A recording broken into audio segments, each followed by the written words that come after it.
Well, hello, fellow Beastians. I'm the one and only Gaming Beast, and today I have been tagged recently, and I just want to show off my shirt too. Thundercats. Oh, I know. Whatever. Who cares? Who cares, right? But I just wanted to show it off. Um, but also, what I really wanted to do is that I've been tagged by Heath, aka Gaming on Gotham, aka Bruce Wayne. So I've been tagged with some RPG questions that I should answer. And yeah, so before we do that, let me see here. Before we do that, I wanna. It's fucking hot here, so I'm gonna have a little beer here. First Wallerstein. I'm gonna fill up the Death Mug of Doom here, quick. Of course, not very professionally because it's just like fucking. This will go down. But let's continue with the questions here. What do you call player's agency? Well, player's agency to me means basically, I don't know, like honestly, what does player's agency mean? I mean, Swinger will be on my case here, what the word means. But for me, it means what does the player want? What does the DM provide for the player? Okay? But also, like, often the players don't know what they want, especially if they're new players. If they're players who have they have some, experience, that is a different question. Then it's a different question because, especially if you know the player, then you'll know what they want. Do they crave more combat, more puzzle solving, more role playing? What do they crave, right? Or something in between. And that is for me, player's agency is really how I see. I want to get to know the players, the people who are the players, the humans, and see what do they crave, what do they want, what is the thing that will make them, in a sense, enjoy the campaign. Because for me, when I'm a DM, it is vital for me that the players enjoy the game. Of course, I would like to enjoy the game too as a DM, but for me, the number one thing is the players enjoy the game. Now, sometimes, you have people disagreeing and stuff, and it doesn't work out. But that has more to do with social interaction. And this, the funny thing is, it's the nerdiest hobby, but it's one of the most social hobbies, right? Okay, so for me, as I said, it's player agency is also, for me, the DM doesn't have complete control over the game. He has a certain amount of control, but the players have agency in a sense where if the game is the kind of what they call nowadays sandbox game, then they will be like deciding, okay, I'm going to go east, west, north, or south in a very simple way, or I'm going to do this and that, and then the DM has to adapt to that. And the DM who's not flexible, he will run into problems. Player agency means that the player should have, number one, he should have the freedom to do what they want, and they should have the ability to do what they want, and it becomes, of course, harder the more power the character has. But okay, let's move on to the next question. If you have any discussions here, if you think I misunderstood the question, please write in the comments, either on YouTube or Facebook or Twitter or whatever, and we can discuss this. Okay. Next question is, what does railroading mean to you? If you do, apply it. If not, can you say why? Railroading is is basically forcing the players down a specific path, and basically making it so you want to get them to point A to B, you want to get them to B without them doing shit. For me, railroading can be useful. It basically means like you don't give them any options to do anything else. Let's say you want to get them to this city in your world, or to another planet or whatever, and you basically tell them, okay, you are there. After a long journey, you are there. That is railroading to me. Now, for me, railroading can be useful if you want to speed up the game, if you want to get it to a certain point, because players do tend to like to do all kinds of distracting stuff, which can be fun. But if you have a campaign and a story in mind, you might feel like you want to do railroading. But I would say I would recommend to DMs, don't try to force it down their throat. Don't make it so. Don't ever make it so that they feel like, okay, this is, they need to go to this dungeon, they need to go to this place, blah blah blah. Don't ever make it feel like that. Motivate them, give them hooks, but if they don't bite on the hooks, you go on. And even if it's not developed, then you just have to grab into your bag that you how you say that, um, of things that you have just randomly generated, for example, or things that you just do off the cuff. Then you have to go with that. Okay, so for me, railroading can be useful, but it can get annoying if there's just railroading. But I have done it, and it can be useful, and I've done it badly too, I must admit. And but it depends on what they want. Do they, if especially when you run a module, railroading can be useful, because often, if especially if it's a dungeon, your players will go to a certain area, to a certain limit to the dungeons, to certain, and then they say, oh, it's too hard. Fuck the dungeon. We'll go into the city and fuck around there. So that's when there's DMs that say, no, you have to go to the city, blah, blah, blah. What do you do then? No, you don't say that. You let them go to the city, okay? Sure, you could like have every door locked behind them. You know, that is very extreme railroading. This is very linear style of gameplay. The question is, what is better, the sandbox or the linear style of gameplay? Because if you want to have a true good narrative, the linear style will be better, because you'll basically will carry them from one plot point to the other, you know. But the sandbox, you create stories, you and the players create stories out of what you can show them. You know, it's not completely random, because you usually will have stuff prepared for the players. You will have NPCs, you'll have cities, you have encounters, yada yada, you know. So for me, railroading can be good, but it can be also very bad. So for me, railroading, I have used it. I don't like to use it. I rather prefer sandbox with like there is some kind of narrative if they want it. It's optional, but it depends. It depends also totally on the game, on the setting. There's a lot of factors here, okay? And also, of course, on the DM and the players. What do they like? What do they want? Okay.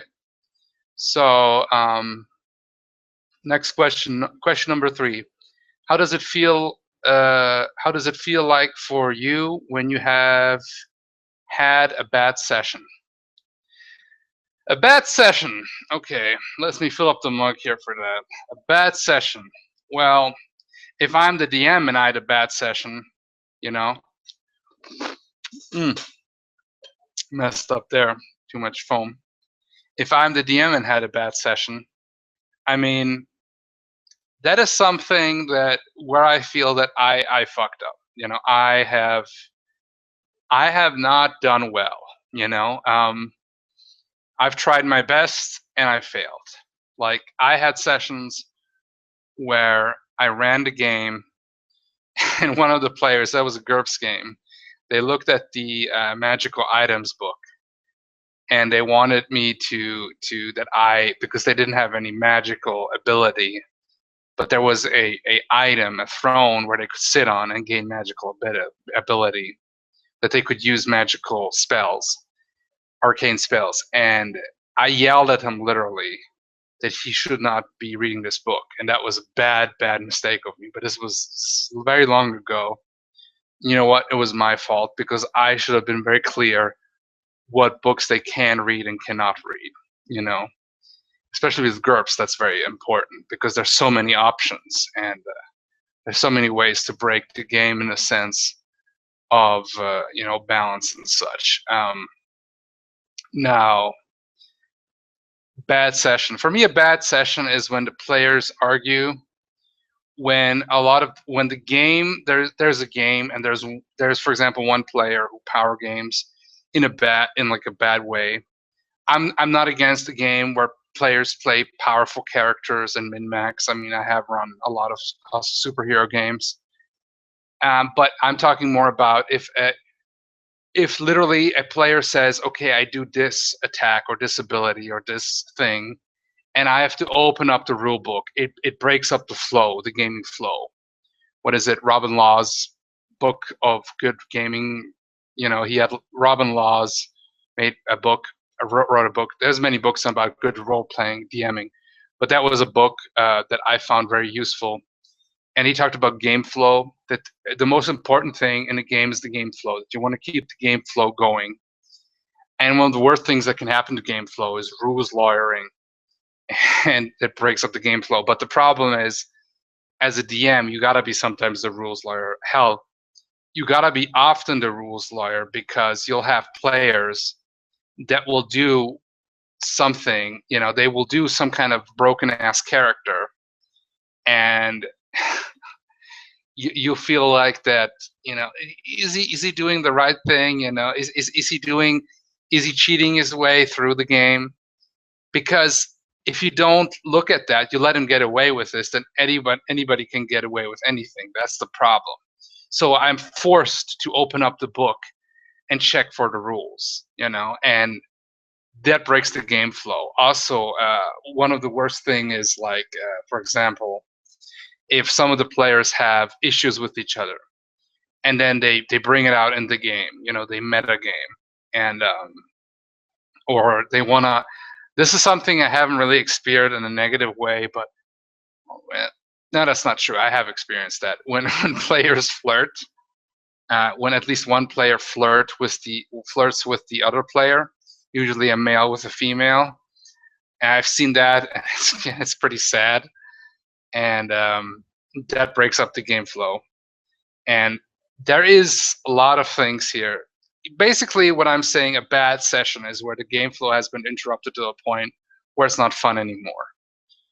When you're arguing about rules, when you have interpersonal problems, when either the DM doesn't know what he's doing or the player doesn't know what he's doing. For example, one thing that bugs me, if the player isn't prepared for the game.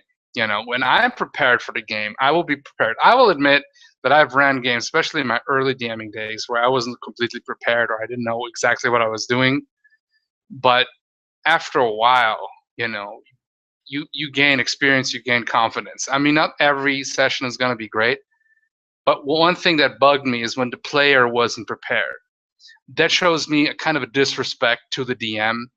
And often, if the DM has worked out a great campaign, a great game for the player, and he's like stumbling, where's my character sheet, or what does this do? We went over this, and this is something I see in online games where you have the choice. You make a character, you make some PDF or text file, and then you make the character a week ago, and you put it somewhere in your computer, and then on the day of game, you don't find it. That is something where it's like somebody turning up onto a game, in a real life game, without a character sheet. I would say to them, well, you can't play. Nowadays, I usually keep the character sheet. I help them make the character, so I keep the character sheet and give it to them. It really depends. There's a lot of people that say, like, nowadays they call it chuckle fuckery. I call it just being kind of the kinder, being the jokester gamer. That is a type of gamer. And I think that's not necessarily a bad thing, even if it's a more darker campaign. I think some people want their games to be in a certain tone. And I think if they want to have it a certain tone, then they should know which player really enjoys being a chuckle fuck, I guess, or being a humorous type gamer. So if they feel like they don't fit into their game of death and sorrow and emo feelings, then they have to remove that player. And I totally see that. If I want to have a dark game, there's certain players I know I won't invite. But even then, especially, you could also do it, especially if you have a dark game, a little bit of humor can help, or it could be, even if it's the right kind of like macabre, dark, black humor, it can be even better, It just, again, it depends. This is the problem with role-playing questions. It all depends on what system you're playing, what setting you're playing, what are the players, who's the GM. It's always a freaking mixed bag of. But I'm going to stick it here. A bad game usually means when you feel that the game flow has been interrupted for a long time, either by rules lawyers or by chuckle fucks, although that can be a good thing if that's the game you want to run, or by lore Nazis, lore lawyers who are really into the lore of the setting. That's why I don't like to run established settings, because if I run an established setting, there's a good chance there's somebody going to be there that, oh yeah, Elminster wouldn't do that, or Batman wouldn't do that, going back to Heath's channel, uh, Batman, So anyway, so let's go to the next question, because this video is already getting long here. Number 4, how do you handle bad players? What are some of the ways you would describe behavior of a bad player in your view? I have probably answered those questions with this previous question. A bad player, again, is somebody who interrupts the game flow, either with being a troll, either trying to pass a very broken character past the DM. Then he has to open up the book and it just stops the game right there, and the game flow is stopped. Or somebody who is just being a dick, who's trying. And it doesn't matter if their character is a dick, or really it doesn't matter, because I can always deal with the characters, unless the worst thing is if you have a broken ass character who is a dick character, and that's the ultimate troll character. But in general, that's when I say the finger of God is above you. That's what I will tell this player, because that means, like, if nothing else, I'll just say your character is dead, and I don't care what you say. If you're that interruptive, if you're that bad of it doesn't mean that, if somebody's not talking in I don't care if somebody's not talking in like accents or shit. I rather prefer that. For me, it's like if somebody is like, metagaming, he doesn't like somebody at the table, but he's metagaming and starting PvP with another player, things like that. PvP can be cool, but if it makes sense, like a lot of people think it's disruptive. It can be, yes, definitely. But if it makes sense for the characters, if all of them are lawful good characters and you have one chaotic evil character, there's actually quite a good chance that there might be eventually PvP over one issue or the other. Now, but if everybody is lawful good paladins of the same god, for example, and there has to be a very good reason. It still can be possible. For example, if there's an argument, if there's a situation where there's a difference of the argument, of the interpretation of the doctrine, then maybe. But anyway, so the way how I deal with bad players is that I will give them a certain amount of leverage, but eventually I will kick them from the table. It might take longer than other DMs do, but I will kick them from the table. Like, I will give them a chance because I believe in second chances, but eventually I will kick them from the table if they're disruptive. It depends. If they're being outright offensive, I will probably kick them off faster. If they're just being dicks to players, and I can see that, for me, one thing is if they're trying to cheat, that is something I don't like. And if there's misunderstandings, that's a different thing. That's why everything has to be talked over, but it still breaks down the game flow. So I will most likely kick off the player and from the table, and I will first talk to the player and see, and we'll confront him with the problem. And then once we have confronted the problem, I will try to reason with them. So and if it still doesn't work, I will just kick them from the table. That's just, you gotta be ruthless at this point, because because if a bad player stays in the group, it's like a rotten, like a apple. It might look good on the outside, but from the inside, it's gonna rot out, and eventually the group is gonna fall apart. A group is like, you need to have a group of players that understand each other and like each other, because the group is gonna fall apart, guaranteed, sooner or later. Okay, question number 5. What's a good player in your opinion? What are some of the things good players do?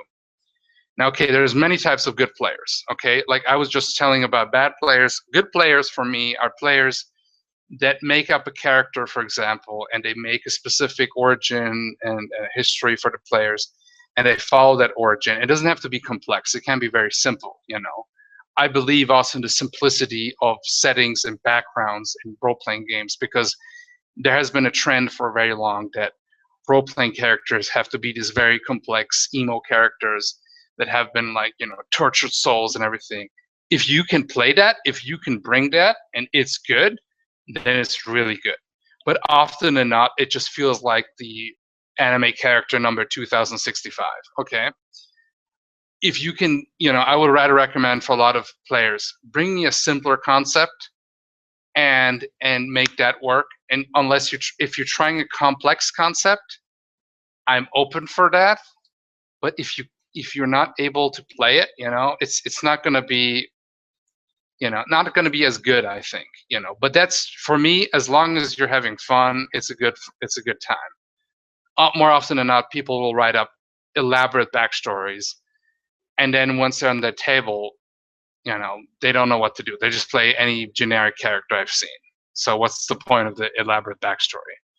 You know, often I will read the backstory, and then I will try to build in elements for the character. But often than not, you know, the backstory, you know, that's a taste thing, you know, for me, because you can be, you know, let your character become elaborate through the game, you know, because you start out as a young character usually. Most of your characters are going to be in their early 20s. So, you know, unless you play, you know, with a higher level character or whatever. But anyway, I'm rambling on. A good player for me is somebody who, when they do a role playing concept, they can pull it off. Number two, one of the big thing is that a character who makes a character, a player who makes a character, not a character who makes a character, a player who makes a character in the rules as written, you know. And I'm not a rules lawyer, but it just makes it simpler for the DM, and it's not that hard. You know, you don't cheat your way through. I'm not against min-maxing, you know. I'm not against min-maxing. I am against power gaming. For me, min-maxing is simply you make your character as strong as possible in a certain way. It depends again on the system. Uh, Again, there's something that Alex Swingle says is like rolling down the line with the character. There's some people that say, well, then they have a bigger disadvantage and stuff. Well, play out the disadvantage. You know, you can make that character work. I've seen players that made characters work where I thought they are not really good characters, but in the end they are. That's why I like GURPS, for example, because it's more about you make the character that you want, and it's not about you roll the dice and, well, you have this average fighter, blah blah blah. You know, so for me, you know, it's like make a character concept and make it work. On the other hand, I like players who have a sense of humor, who can have fun. I like players, again, who play in the rules. I like players who make a concept and go with it. Now, if the characters change, that is also a possibility. For me, a character is somebody who vibes well with the DM, and that means also where you make a character within the rules. If you make you choose like some kind of custom race or class, you will tell the DM. You will work with the DM. This is really and you will work with the other players. A really good player, you see, and this is something I haven't seen a lot, but a really good player will be a player who will even assist the DM in a sense. And I've seen this very few times, is a player who can read the DM of what they want to accomplish. And in a sense, I know it sounds weird, but manipulate the other players kind of, or more like, let's say positively, motivate the other players to do a certain action, to go to a certain area or stuff. This is what I call the Gandalf player. And I had a player in my group way back. This was another group that I was part of in college, and he would do that really well. And in general, for me, a good player is simply one that vibes really well with the group, has a good time, can make a character that works well, where I don't have to, you know, look over. Or if it's a more complex character, either mechanical wise or role playing wise, he's going to say, "Hey, DM, let's take some time. Let's talk over. I use this custom race class. I have this special kind of snowflake background. Let's talk about it. This is the kind of player I'm looking for. I'm looking for a player that vibes well with the DM, who is me usually. So this is a good type of player that I'm looking for. Number 6, question number 6, how do you handle splitting up a group? If you do, if not, can you say why? Okay, splitting up the group. Splitting up the group is kind of a problem for a lot of games, because once the group is split up, you have, like, let's say you have 6 players and everybody goes their own way. And this is kind of the danger of a pure sandbox game, right? Everybody breaks up. You have 6 mini games that you have to play in continuity. So if they reach a certain area, then they would meet again, But really, if they never meet, if they go in like every different area, you have 4 players who go northwest, south, everybody goes a different direction, then you have 6 mini games to handle. And while you're doing one game, the other person can't interact. So it's like boring for them. That is the problem with splitting up. Now, you're also limiting the total freedom, the total sandbox experience, if you're not giving them the option to split up. So what do you do? What I do often, I will basically say that they're somehow friends or even related to each other, or they know each other already. And I will, or either even better, they might not know each other, but they're there for a common cause. So really, because I realized role playing is all about motivation. For the character, it's all about motivation. What does this character want to do? Now, this is the very classic example. The rogue wants to gain gold. The paladin wants to spread the word of his god and give justice. The warrior wants to fight and gain glory. Yada yada. So what do you do? That's why the dungeon setup is very good, because on one hand you got all these monsters which come from the dungeon and threaten the kingdom, right? This dungeon also has treasures that is very, very interesting, especially to the rogue and to the dwarf, stereotypically. It also has a lot of arcane lore, which is interesting to possibly the mage and the druid and so on. So it's all about, the druid wants to create a balance of nature. So whatever, the monsters attack this woods and stuff. So that's why I think a lot of times the dungeon has become the ultimate motivator, especially when we're talking about the classic fantasy RPG. Now, what do you do in other games? It really depends on the setting. Vampire the Masquerade will have a very different motivation, but there you could say, okay, you're all from the same house, and I barely know anything about Vampire the Masquerade. But let's say, I don't know, house I don't even I can't even bring up a house, Malkavian or something, and you're gonna kill me, you lore masters, I know. But I always wanted to play a vampire game, didn't have the chance yet. But let's say you're from the same house, right? So already, what the game set up to do, you have to have kind of the same interests, the same things you're into, and you're kind of, the whole game is about, you're part of the same house, but you're scheming against each other, and there's these other houses, yada yada. So that's something you could do. In general, you need to know the lore, the setting, and the game itself to give a motivation for all the players to work together and not split up. In a superhero game, one of the simplest ways to say, well, you're part of a superhero group, or you could go the mutant route, which I call it, is that you have kind of mutants who have abilities, and they're kind of outsiders, so you stick together because you're outsiders. You got to give them a motivation to stay together. Think about movies. Often, and one of the main plot lines of a lot of movies is you have these characters that are thrown together that would never work together, but because of circumstances beyond their control, they have to work together now. I mean, that's kind of also often the buddy cop storyline. That is often a lot of action movies storyline, a lot of comedies, a lot of rom-coms, for crying out loud. Even in fantasy movies, they really follow. I mean, literally, even if you go back to Lord of the Rings, none of these people would work together unless there's this big quest to accomplish to literally save the kingdom, save the world. The dwarves and the elves don't like each other. The humans distrust everybody. The hobbits don't give a fuck. Well, nobody gives a fuck about the hobbits, and the hobbits just want to be left alone and eat and drink, basically. So for them, the main motivation, because in the Lord of the Rings world, this kind of typical fantasy group, this only happened basically once in the fucking history, okay? Because usually they work alone, but because there's this great evil, they have to hold together. This is kind of the storyline often in comic books too. You have this greater evil, like an alien invasion, where the villains and the heroes have to hold together. So, what was the question here again? Okay, the splitting up. I think it happens, and it sucks if it happens.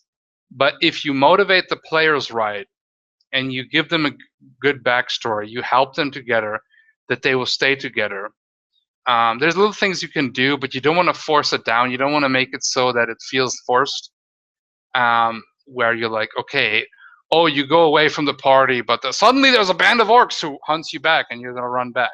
So it's like you want to allow the freedom of the players, but also you want to be like manipulative. Remember, you can control every aspect of your world, but you don't want to make it feel like it's too on the it's too simple to see, like you're pushing it too hard. Okay, question number 7. What do you prefer more, interaction, role play, combat, puzzles, traps, or a mix? Okay, it says here interaction, role play, combat, puzzles, and traps, or a mix. Honestly, I could go really into detail with this, but I will say I like a mix. I think there is merit to all of these aspects. Interaction role play is one of the most fun. This is when you're going to have a lot of great moments. Combat is great because you can have some really great drama in combat, and you can have storylines develop because of that. A player dies, you defeat an enemy, and it makes you, whoever the enemy is, like it will make this character, because if people are just talking how much of a badass they are, you never know if they're a badass, in that sense. I know it's very simple-minded, because again, it depends on the setting. But if you're going to the basic structure of role-playing, it says the combat and the ability of combat really shows the strength, like the physical raw power of the player, of the character, in a sense. So that is something where when somebody's talking a bit talk and then they're proven to be weaklings, or the other way around, or they're really good players and they can use their abilities to maneuver themselves where they seem like. So you can have a lot of stories developed from that. A lot of people think combat and role playing are these opposite pole things against each other. There really aren't. They can feed off each other. It's just there's a lot of people who dislike the very complex, crunchy kind of combat. And I think there's enough systems that simplify combat down to like one role. So there shouldn't be a reason to dislike combat. So I like combat, and honestly, it does freshen up. Like, it has to be a really good role-playing game session for me if it's just interaction role play. But on the other hand, I just don't want combat, because then I could just play a video game or a war game. Again, same with puzzles. Puzzles are fun, and traps, and I do like to add puzzles and traps, but I do know also that they can be frustrating. And if you just have puzzles and traps, again, you could play an adventure game. But the point is, I do like puzzles and traps, and I have a weak spot from them, because that is for me the ultimate challenge. You make a character, you go into the dungeon, the monsters are there, those are a challenge. But the traps and the puzzles are really where you got to work your brain cells, okay? And for me, often, players, I've seen players that I wouldn't expect get past puzzles, and I've seen the other way around. I've seen players where I wouldn't think they would get past puzzles, and I've seen other players who I thought, they will totally nail this. They didn't nail this.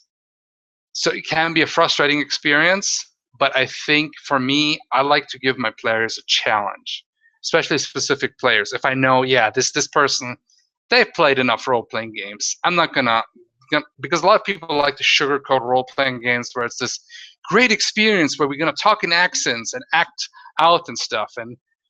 But the dungeon is this kind of, that's why I like to go back to the dungeon. A lot of people hate the dungeon, but the dungeon is where, especially in terms of thinking logically and thinking like a good player, this is where you know you're gonna like see who is the person who really can understand, number one, also the rules of the game, and understand, also just logically think, and also use their character to their full potential, at least mechanically. Yes, it's a dungeon is not necessarily the role playing area.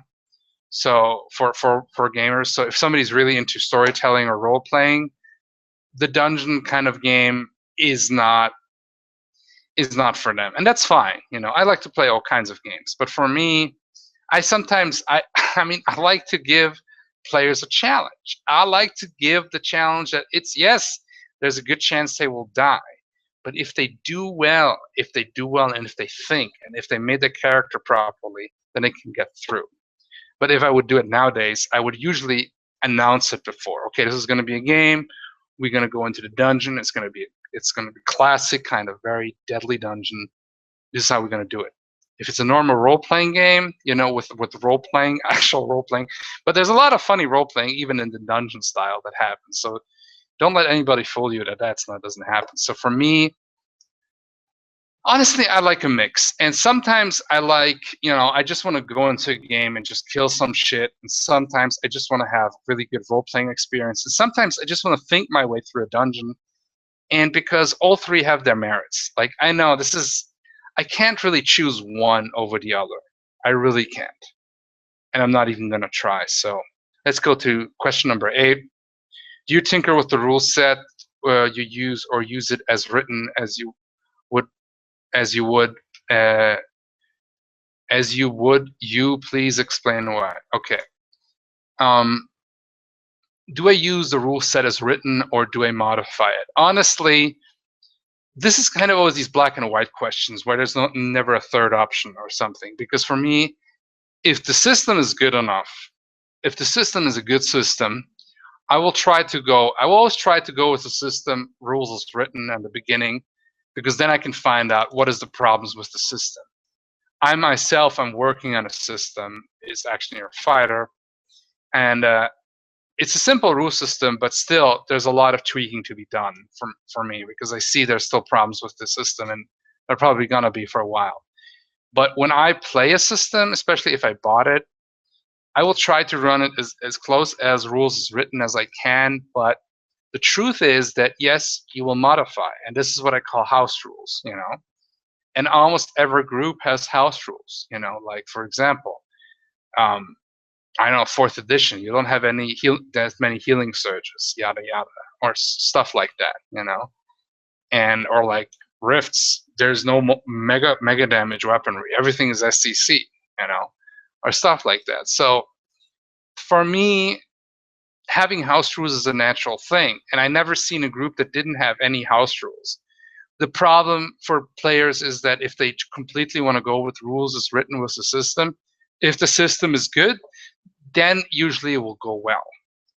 If the system, but the problem is almost pretty much every system, doesn't matter how good it is, will have problems. And if there's a system that has lots of problems and you want to run it as rules as written, then you'll need a specific type of player. So for me, I won't modify a rule system right out the back. I will try to run it rules as written, because I want to see if it works well. If it's something but I will modify it. Like, it's just, I will modify it, but how I feel. How I feel.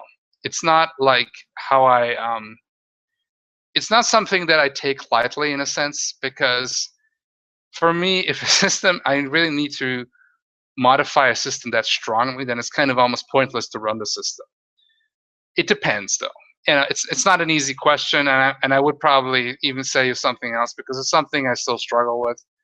I usually like to run it rules as written, but I will eventually modify it if the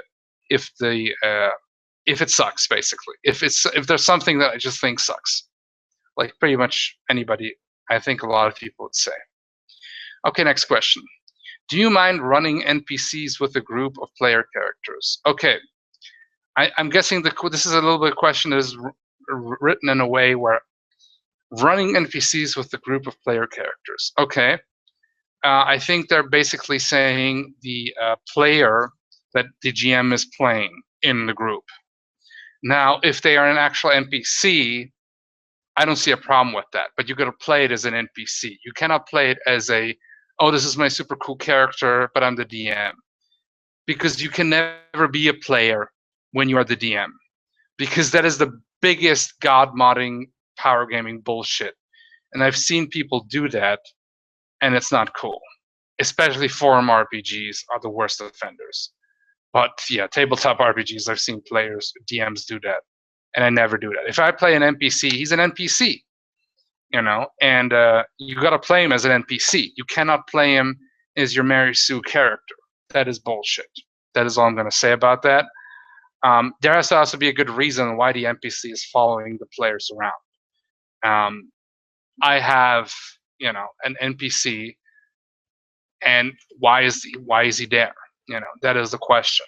So that is what you got to think about. Why is this NPC there? Now, if it's if there's a good reason why the NPC is there, then it's good. But it can come to the point where it's like, okay, he becomes my character, where I give him a lot of leeway, So I don't know. It's for me, when I play an NPC and he happens to wander with the characters, there has to be a good rule for that, why he's there. Okay, question number 10. Thoughts on campaigns and one-shots? Do you prefer one more than the other, or are you fine with either? I'm honestly fine with either. I like one-shots because they're quick, they're like a fun quickie, basically, so to speak. And you have a fun for you have a fun 1 till maybe 4 hours at most, and that's the game. And campaign, really, a lot of one-shots has developed to campaigns for me, especially recently. And there has been games where that became one-shots, even though I wanted them to be campaigns. Both happened to me, and so for me, I'm fine with both if everybody is clear what they are. Because the problem is, whenever you announce something as a campaign, it becomes like, okay, then you have this pressure that this is going to go on for a long time. Now, something, if you're with the right group and the right people, then it's fine. Like, for example, I never thought the Rifts game is going to go this long. We're like 20 games in. For an online campaign, this is very long. Although I know about longer ones, like the Orkland campaign of Narrabin. That one I respect. He's been going strong. He wants to play it through. They're like, I don't know, 40 games more probably into it. That's pretty crazy to me. So you wanna be like, what do you want out of the game? If you're a one-shot guy, there's some people who are really just into one-shots or very short campaigns. That's fine. There's other people who just want to do campaigns. For me, I like to do both. It just depends on what is the game. Does the game and the setting and the DM and everything interests me, And if it's a one-shot, then I'll play it. I played the orc game with what's his face here? I'm being an idiot right now. Brain fart. Fistful of Dice. Yep, there you go. Fistful of Dice. Where are the... I know this is great TV right now, and I hope you love this enjoyment how I Google right now, because wait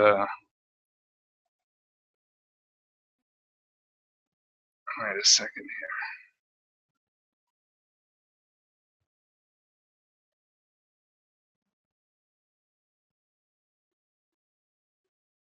here. Anyway, I know.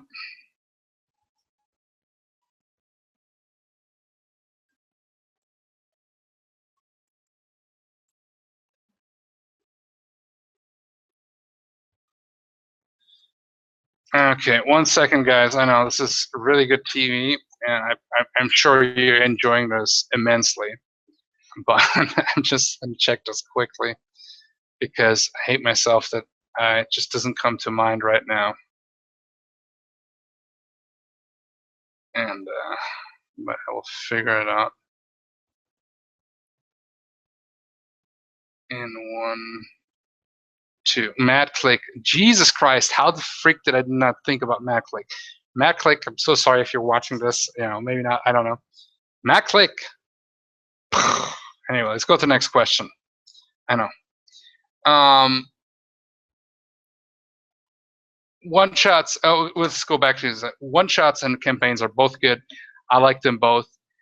Honestly, if I have a good group, I would like to have kind of a completed campaign. And I don't know what that means. Like if it's a module you play to the end, that is something I would really like to do because I haven't done that yet. So right now I would like to play a campaign to the end, play, not run. I would also like to run one, but I haven't had like maybe now with this group I can do it. You know, it's always like the type of players that you have, you know. So let's go to the next question. Number 11, how much fantasy versus realism do you apply in most of your games? Okay. They're basically questioning stuff like, you know, like how the health potions work in your game, you know, how much magic do you have in your game, how gritty or realistic it is. And for me, you know, this is kind of a question that, again, it really depends on the setting, on the style. There's a lot of people like to do the really grim and dark game. I can go with a grim and dark game, no problem. But I'm also fine with a very typical fantasy, high magic game. So for me, this kind of is a question where it really depends on the setting. I usually, you know, if for example, I will give this example. If it's a supers game, people are gonna die, you know, like basically. So when they get shot and they don't have any kind of durability against bullets or something, they're gonna die. Usually, at least with the setting, the Marvel, the Mutant Armageddon setting that I have. Um, in that one, yes, but I can also play a campier setting, a setting where you know death isn't so fast to come and stuff. So it really depends on what I feel like running. I have no problem playing a dark and grimmer setting. Like for example, I don't like resurrection spells. Like I think the resurrection spells is kind of a cheap. Like basically, like death becomes less meaningful. Like I'm not against healing spells, not even the ones where it heals in a turn. But once you're dead, I like the players to be dead in a sense because resurrection spells I find kind of simply because they made it so difficult that it's kind of just cheapening death in a sense. Oh, next level life, it becomes like a video game. So I'm like, with resurrection, I if it's done right, maybe I could see it, but resurrection would be hard to pull off in my game. So this is probably the amount of realism. Again, if I run, I can run a very if I want, I would want to run a very grim and dark game. I would, but for crying out loud, I've been running also action hero fighter, which is anything but realistic. You know, so for me, I would say it depends. Resurrection spells is something that I have a problem with. Um, okay, let's go to the next question. Do you prefer running modules, hacking modules, or running your own story?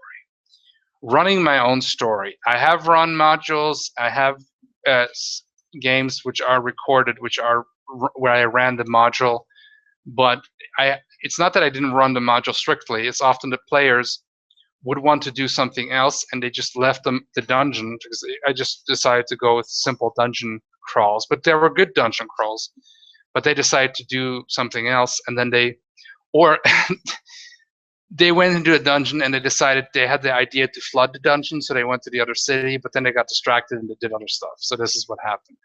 So for me, I don't mind starting with a module, but I don't have to have my players finish it. Okay? So okay, give me a second here. For dat nog op doen, fel business.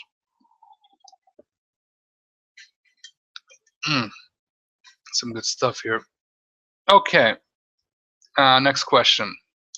Also, by the way, hacking modules, I'm not against that because there's a lot of cool maps and stuff that you can use.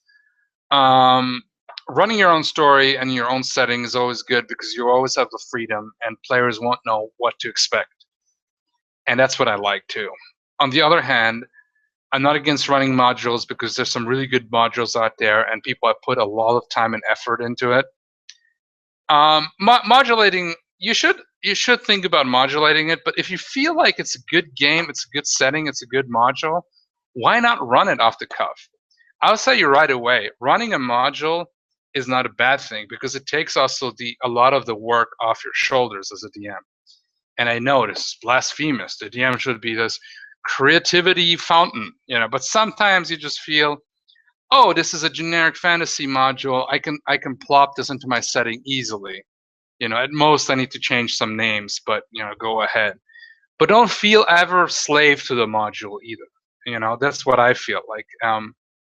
When I feel like, okay, I ran modules. I tried to run modules one-to-one. But if I would run a module now, I might change things here and there, as I feel, or more. I might just go with the map. Because the cool thing is they have some good city maps there, very detailed.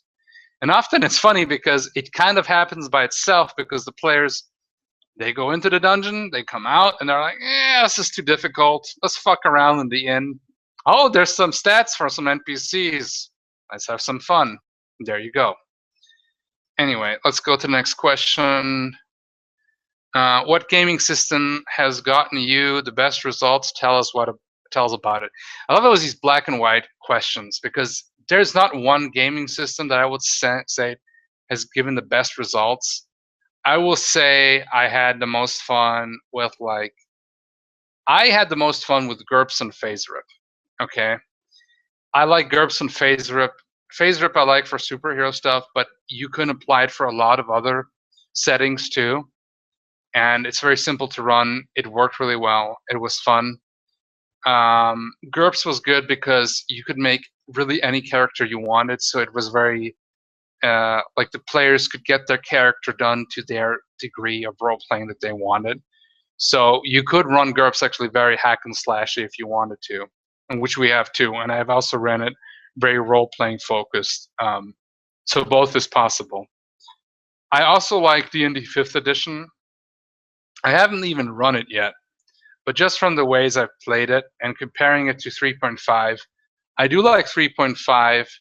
It's a good system, but I probably prefer, if I really think about it, I probably prefer the Dark Guy if we're just going for its generic fantasy RPG, because you have, for example, an active parry system, but the Dark Eye works very much. It's a system very much built into its setting. So for me, I will go with GURPS and FaceRip simply because you can apply them to more settings. Like, yes, you could take the Dark Eye, and I have done that. I have took the Dark Eye and reskinned stuff and ran with the Dark Eye setting. I have ran in a modern setting. Like, I've literally ran it for my cousin, where he was in his town, and he was just, I don't know, like doing shit, and then stuff happened. Like, I wanted to have an interdimensional campaign, but it was cool, but it didn't mesh as well because it didn't have as many options that you needed for a generic system. So I will go with GURPS and then FaceRip. Both are really good. They have given me one of my best sessions and the best experiences that I ran. Hell, you know what? I'll be totally. I know this must sound totally blowhardy and like whatever you want to call it. I'll go with Action Hero Fighter, and it's not even finished yet. But for what I wanted to do, we had lots of fun, like under an hour. How many RPG systems do you have that you can say that you had a great time under an hour? I'm not saying Action Hero Fighter is a system if you want to play some deep immersive role playing or some really complex fighting. But it's the game if you want to play some games, if you just want to play some crazy action hero fun. That's for me. We had some great times, and I will say this was a good system. I know it sounds super blowhardy, but I will put this out there. I enjoyed it, and the other people have enjoyed it too. It's not done yet, I know, and I know I've talked before about this, but I will go with FaceRip and the GURPS, two systems that have also inspired me a lot.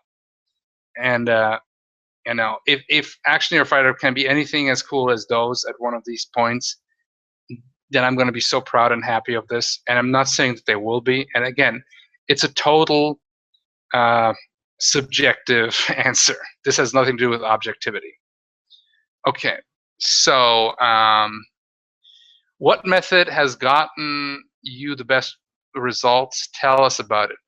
What method? Okay, what method? And obviously, he means what method of GMing or DMing or whatever you want to call it, storytelling, has gotten you the best results. Honestly, I will say have stuff prepared, have a setting prepared, have some NPCs.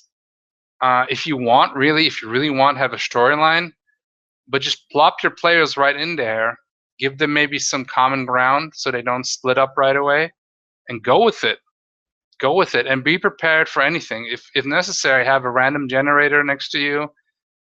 Don't try to off the cuff it all the time, like everything. That's not so good. Have some stuff prepared, if nothing else, if it's D&D, have the monster manual open, if nothing else. Have some at least 1 or 2 or 3 cities mapped out. If you're playing a space game, have some planets mapped out. If you're playing a superheroes game, that's even easier. All you need is a couple of supervillains, and maybe a basic plot. If you want to go more nitty gritty, that works too. But I say have some preparation, but be prepared that all your preparation is going to go out the window.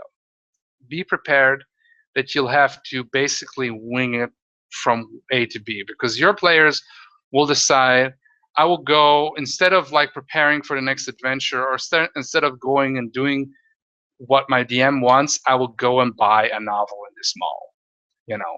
Be prepared for, if they are the Knights of Orange. Yes, that was a thing.